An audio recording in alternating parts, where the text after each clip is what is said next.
A former West Ada School District teacher is now suing her former employer, the state, and several others. 1 year ago, Sarah Inama was told to take her posters down, including the "Everyone is Welcome Here" sign. On February 8th, she put it back up. And come March 10th, that's when Brian Holmes sat down with her and shared her story on air. This would become the first of many stories. So here's how we got here. A West Ada school teacher is being told to remove 2 signs of inclusion from her middle school classroom because the school district says it violates policy. My building administration came to me during my lunch period and told me that they needed to be taken down by the end of the day. They told me that they were in violation of district policy because in today's political environment, they're considered a personal opinion. Did they say somebody complained about them? No. I asked if anyone had complained about them, and they said, no, we just want to protect you from that if that were to happen. They came to talk to me and again asked me to take it down, and I said I'm not interested in taking it down. That's when the district higher-ups got involved.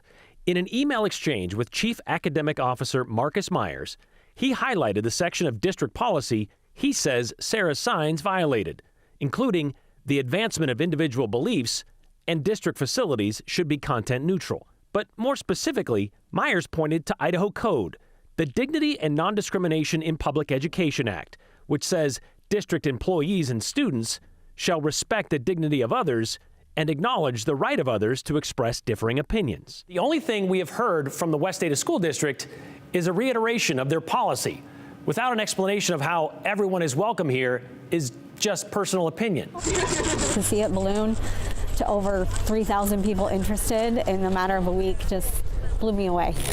We need you to act like the adults in the room and stand up for all of the kids, not just the ones that are easy. Thank you. Did you already turn in your resignation? Yes. Have you heard anything back? No. I haven't heard much from the district or my admin about this whole debacle since it started. All of this leads us to this week, where Sarah continues her fight. She has filed a federal lawsuit challenging a state law which led her to her forced resignation after she refused to permanently remove motivational posters displaying messages of inclusion and hands of various skin tones from her classroom. She filed the complaint Tuesday in the U.S. District Court for the District of Idaho, naming the Idaho State Board of Education, Department of Education, Attorney General Raul Labrador, West Ada School District, and school administrators as defendants. There are new details coming to light. According to this 43-page complaint, it lays out the moment that teacher Sarah Inama says things changed dramatically. Late January of last year, Idaho Representative Ted Hill introduced House Bill 41, legislation that would prohibit flags or banners expressing ideological views about race or politics in public schools. On February 3rd, Inama was told to take the signs down immediately by Principal Monty Hyde and Vice Principal Heather Fisher. The complaint alleges that Hyde explained that the way things are now, the posters were no longer allowed because they express an opinion that not everyone agrees with. When Inama responded, "That sounds racist to me," Hyde allegedly replied, "Yeah, I know it's a bummer." It states that Hyde clarified that the notion of everyone is welcome here was not something everyone believed and was therefore a personal opinion in violation of school policy and the anticipated new law. The complaint goes on to say, after days of emotional distress, Inama rehung the posters and wrote to Principal Hyde saying, "I would die to know that any students felt like I had changed my stance on whether those students should feel welcomed regardless of background." In a follow-up meeting, West Ada Chief Academic Officer Marcus Myers explained that political environments change. What may not have had a political message in the past could be one now. The color of hands is crossing the political boundary.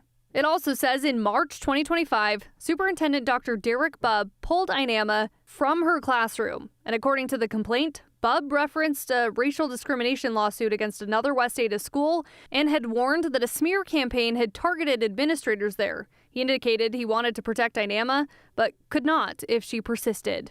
The complaint goes on to say that Inama took this as a threat and eventually resigned in May 2025, stating she cannot align herself nor be complicit with the exclusionary views and decisions of the administration.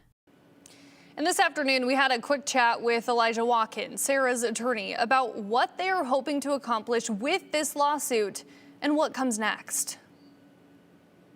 The Idaho statute violates the First Amendment. The way it violates the First Amendment is it instructs teachers not just in what they can teach, but simply what they can comment on in matters of public concern.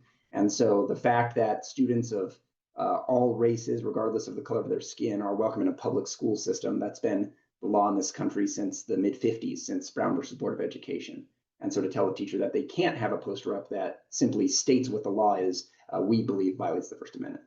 Why is this important, not just for Sarah to fight, but for other teachers who also could end up dealing with this battle later on too? As the law is written right now, it doesn't define what political or ideological means. So it's pretty tough for a teacher to know how to comply with the law if they don't understand what the law means. And so we're challenging it because we think it's vague and it's overbroad. And hopefully the courts will give us some clarity on it or strike down the law itself. What are those next steps now?